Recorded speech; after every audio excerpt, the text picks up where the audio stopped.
បាទសួស្តីបងប្អូនអរគ្នាបាទថ្ងៃនេះខ្ញុំមកកឋានធំគេបាទកឋាន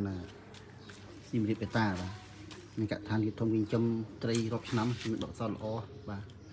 ហើយនេះរបៀបនៃការថែរបស់គេណាចេះទេថ្មីនៃការថែហើយសម្រាប់យើងមានពេលវេលាបងប្អូនអរគ្នាបាទហ្នឹងហើយអញ្ចឹងទី1គឺបងប្អូនត្រូវមានធុងស្នោធំយ៉ាងមកនេះអាធុងស្នោយើងលក់បកាបកមកយើងចែកគេមកហើយបន្តទៀតបងប្អូនដាក់មេធំខ្លះតូចខ្លះក៏បានដែរយើងដាក់6 7គ្រាប់ក្នុងមកហើយបន្តទៀតយើងមានអាកែវនេះអាកែ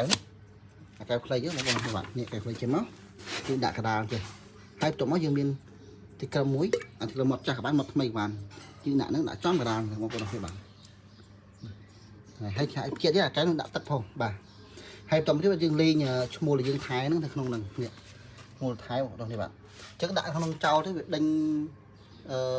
3 4ម៉ោងទៅហ្នឹងហើយឃើញវាដេញខាំហ៎បាទអញ្ចឹងពេលវាដេញហើយវាមកអួតមកនេះមកចាស់នេះនេះហ៎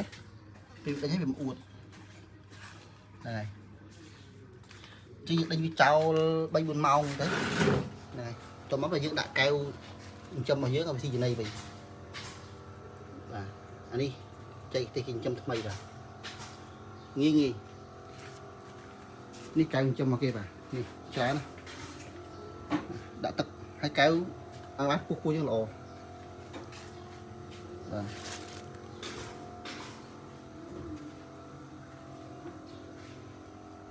នេះគាត់ណា